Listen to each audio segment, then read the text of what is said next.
Hello friends, welcome to National and International Affairs. So in this video we are going to deal with the Delhi current affairs. तो आज के date में आज की date जो कि 24 अक्टूबर है, आज का जो इम्पोर्टेंट करंट अफेयर्स है वो सब हम इस वीडियो में डिस्कस करने जा रहे हैं। तो ये सेशन आपके लिए इम्पोर्टेंट रहेगा, हर टाइप ऑफ का एग्जाम के लिए अगर आप प्रिपेयर हो रहे हो सभी के लिए ये बहुत बहुत ज़्यादा इम्पोर्टेंट है। तो चलिए पहले क्वेश्चन पे आते हैं।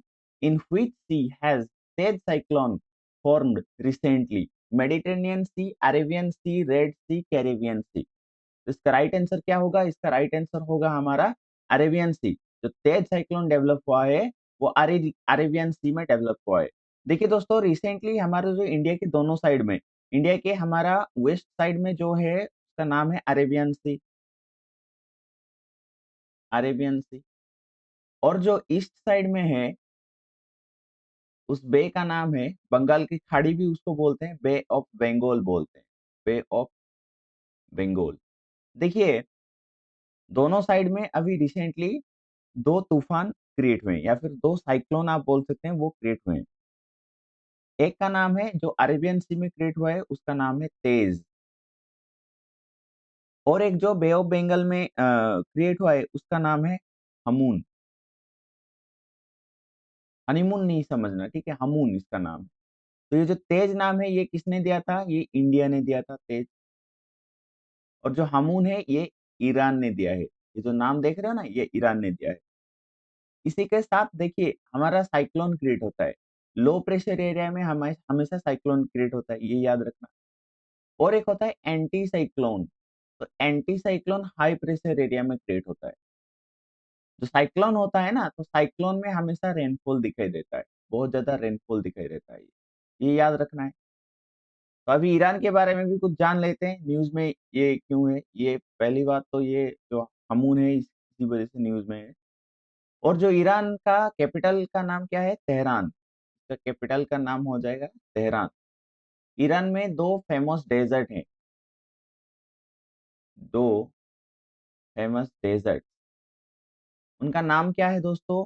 एक का नाम है हमारा दस्त ई कबीर, दस्त ई कबीर। इसको द ग्रेट सॉल्ट डेजर्ट भी बोलते हैं, द ग्रेट सॉल्ट डेजर्ट दोस्तों। और एक डेजर्ट है ईरान में जिसका नाम है दस्त ई लूत, दस्त ई लूत।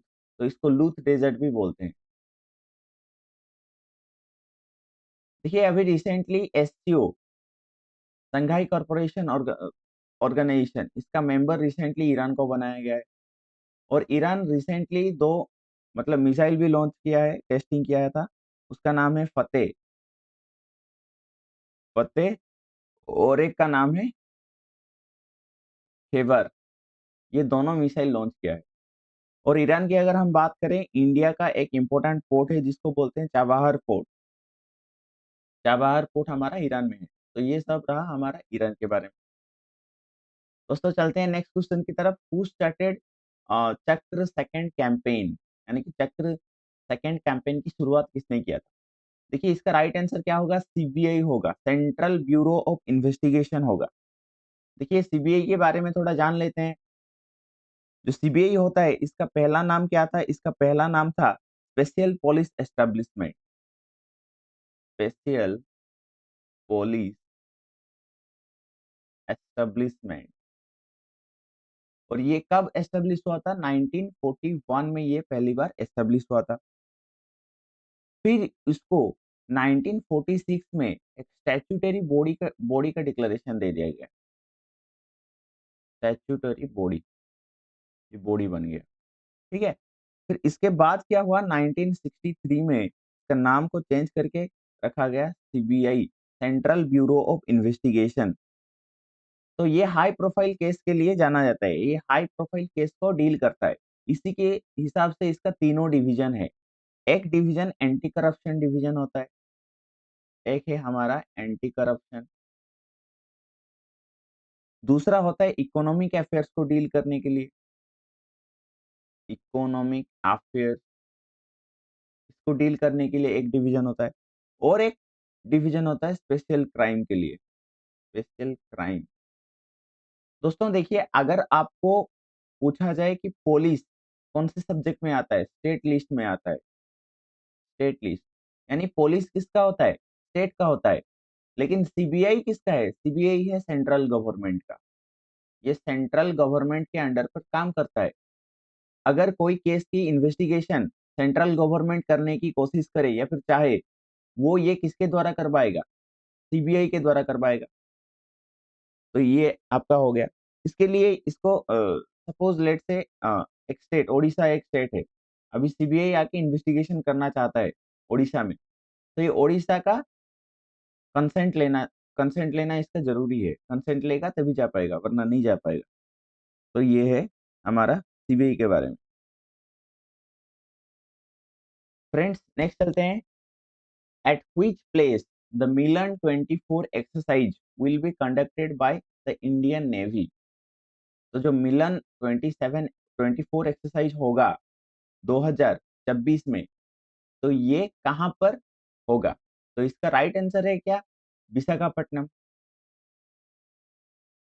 तो मिलन 24 के बारे में थोड़ा जानते हैं। ये एक मल्टीनेशनल एक्सरसाइज है, मल्टीनेशनल एक्सरसाइज। तो ये एक्सरसाइज कब से कब तक होगा, ये 19 फरवरी से स्टार्ट होगा, 20 फरवरी में खत्म होगा 2026 में। ठीक है, और ये 2 साल में एक बार होता है, 2 साल में एक बार होता है, इसलिए इसको बोला जाता है बाइनियल, बाइनियल, बाइनियल भी इसको बोला जाता है। तो इसी के हिसाब से चलिए इंडियन आर्मी के बारे में थोड़ा जान लेते हैं, कुछ इंपॉर्टेंट फैक्ट। देखिए हमारे देश में एक है Indian armed force, Indian arm force. तो देखिए दोस्तों, इंडियन आर्म्ड फोर्स के कैटेगरी में 4 ऑर्गेनाइजेशन बेसिकली आते हैं। एक आता है हमारा इंडियन आर्मी, दूसरा आता है इंडियन नेवी, इंडियन नेवी दोस्तों। तीसरा आता है दोस्तों इंडियन एयरफोर्स, इंडियन एयरफोर्स आ जाता है। चौथा आ जाएगा कोस्ट गार्ड। और इनको इंटेलिजेंस प्रोवाइड करने के लिए एक स्पेशल ऑर्गेनाइजेशन है, डिफेंस इंटेलिजेंस एजेंसी बोलते हैं। तो ये सब हमारे इंडियन आर्म्ड फोर्स में आते हैं, जिनका मकसद ये होता है कि देश को, हमारे देश को बाहर के आक्रमण से ये बचा के रखना। ये इनका मोटिव, मतलब मेन उद्देश्य होता है। तो इंडियन आर्मी का एक स्पेशलाइज्ड फोर्स है जिसको हम बोलते हैं पारा एसएफ। ये आप याद रखना, एग्जाम में आ जाता है। उसी तरह इंडियन नेवी का भी एक स्पेशलाइज्ड फोर्स है, उसका नाम है मार्कोस, मार्कोस कमांडो आप याद रखना। इंडियन एयर फोर्स के लिए गरुड़ कमांडो होते हैं।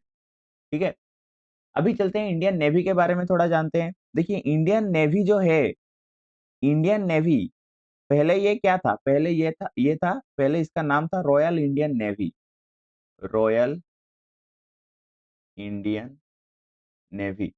जब हमारा कॉन्स्टिट्यूशन बन के प्रस्तुत हुआ, यानी कि 1950 में, इसका नाम चेंज करके इंडियन नेवी बना दिया गया।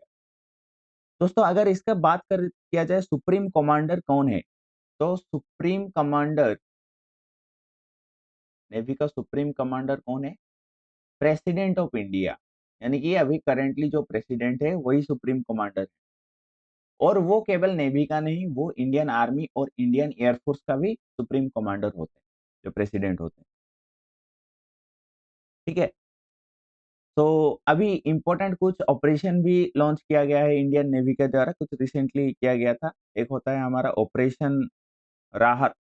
तो ये ऑपरेशन राहत यमन में जो लोग फंसे थे उनको बचाने के लिए ये किया गया था। और हमारा जो 1971 जो बांग्लादेश लिबरेशन वॉर हुआ था, उस टाइम भी इंडियन नेवी ने बहुत इंपॉर्टेंट रोल प्ले किया था। उस ऑपरेशन का नाम था ऑपरेशन ट्राइडेंट।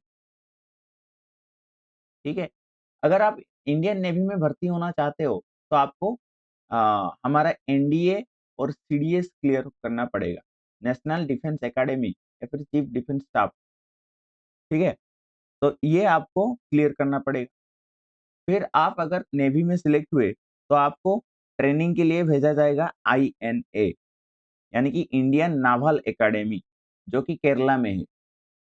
यहाँ पर आपका ट्रेनिंग दिया जाएगा, फिर आप एक मतलब अ, एक गैजेटेड ऑफिसर बन जाओगे। तो इसका शुरुआत कब हुआ था? 2009 में, इंडियन नावल एकेडमी, ये आपको याद रखना। तो दिस इज़ ऑल अबाउट हमारा इंडियन नेवी का जो गैजेटेड ऑफिसर्स होते हैं, उनका रैंक भी इधर लिखा गया है, ये आप याद रखना। पहले सब लेफ्टिनेंट होते हैं, फिर लेफ्टिनेंट, उसके ऊपर लेफ्टिनेंट कमांडर, उसके बाद कमांडर, कैप्टन, फिर कमोडर, रियर एडमिरल, फिर वाइस एडमिरल, एडमिरल और एडमिरल ऑफ द फ्लीट होते हैं। ये सब होते हैं गैजेटेड ऑफिसर, जो कि सीडीएस और एनडीए के थ्रू क्वालिफाई करके जाते हैं।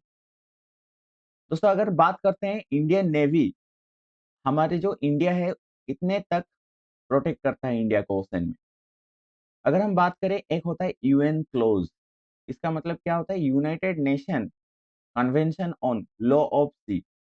इसके हिसाब से मैरीटाइम बाउंड्री को मैरीटाइम बाउंड्री को 5 भाग में हम क्लासिफाई कर सकते हैं। एक होता है हमारा इंटरनल वाटर, दूसरा होता है हमारा टेरिटोरियल वाटर या फिर टेरिटोरियल सी भी बोलते हैं।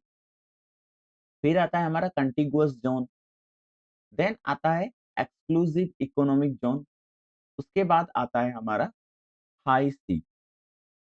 देखिए, पहले ये रहा हमारा मिट्टी, तो मिट्टी के हिसाब से और ओशन के हिसाब से एक बेस लाइन का फॉर्मेशन किया जाता है। तो ये हमारा लो लाइन, लो वाटर लाइन और बेस लाइन बोलते हैं।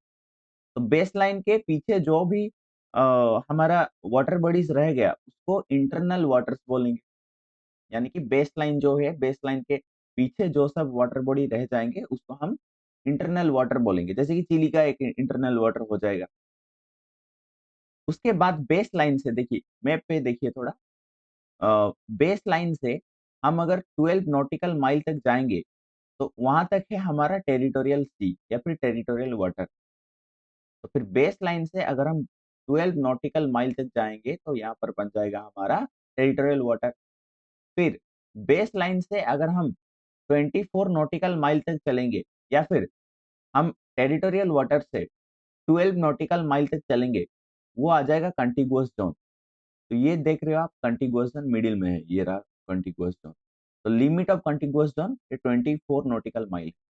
फिर जो आता है एक्सक्लूसिव इकोनॉमिक जोन। तो एक्सक्लूसिव इकोनॉमिक जोन जो है, वो बेस लाइन से 200 नॉटिकल माइल तक फैला हुआ है। तो ये रहा हमारा एक्सक्लूसिव इकोनॉमिक जोन, इतने तक अ, हमारा एक एरिया होता है। तो इधर जो भी मिलेगा रिसोर्सेस, इकोनॉमिक जोन का मतलब क्या है? इधर जो भी मेराइन रिसोर्सेस मिलेगा, हम उसको एक्सप्लॉइट कर सकते हैं, यूज कर सकते हैं। उसके बाद आ जाता है हाई सी। ठीक है, यहाँ पर देश विदेश का जहाज यातायात करते हैं। तो ये आपको याद रखना है, ये बहुत ज्यादा इंपॉर्टेंट है एग्जाम के लिए। फिर आते हैं दोस्तों next, where will Bharat tex tex 2024 be organised in February 2024। तो इसका राइट आंसर क्या होगा? न्यू दिल्ली। तो भारत ये टेक्सटाइल है, ठीक है, टेक्सटाइल टेक्सटाइल 2024। तो ये जो इम्पोर्टेंट डिक्लेरेशन दिया है, ये किसने दिया है? पीयूष गोयल ने दिया है। ये आपको याद रखना है, पीयूष गोयल। तो हमारा जो पीयूष पीयूष गोयल मिनिस्टर हैं, ये आते हैं हमारा minister of commerce and industry के अंडर में आते हैं। Minister of, he is a minister of commerce and industry. दोस्तों, हमारा भारत टेक 2024 के बारे में अगर बात करें, तो इसका विजन है हमारा 5F विजन। ये एग्जाम में पूछ सकते हैं। तो 5F का मतलब क्या है? हम 5 चीजों के ऊपर ध्यान देंगे ज्यादा। एक है हमारा फार्म, दूसरा है हमारा फाइबर, तीसरा है फैक्ट्री, चौथा है फैशन और पांचवा है फॉरेन। ठीक है, तो ये रहा आज के बारे में, आज के करंट अफेयर जो इम्पोर्टेंट बहुत सभी एग्जाम के लिए है। ये जो नेक्स्ट आपके लिए इम्पोर्टेंट देख रहे हो एमएसपी के रिलेटेड ये यूपीएससी का एक क्वेश्चन है जो कि 2020 में पूछा गया था। इसका आंसर आप कमेंट सेक्शन में बताना, ठीक है? एमएसपी के बारे में जो कि मिनिमम सपोर्ट प्राइस होता है जिसको कि फार्मर्स लोग यूज करके जो क्रॉप्स वगैरह वो बनाते हैं, वो गवर्नमेंट को बेचते हैं और गवर्नमेंट इसके बदले पैसा देता है। तो इसी के संदर्भ में कौन-सा स्टेटमेंट हमारा करेक्ट है, ये आपको बताना है। Okay friends, thank you for being with us. Have a nice day. God bless you.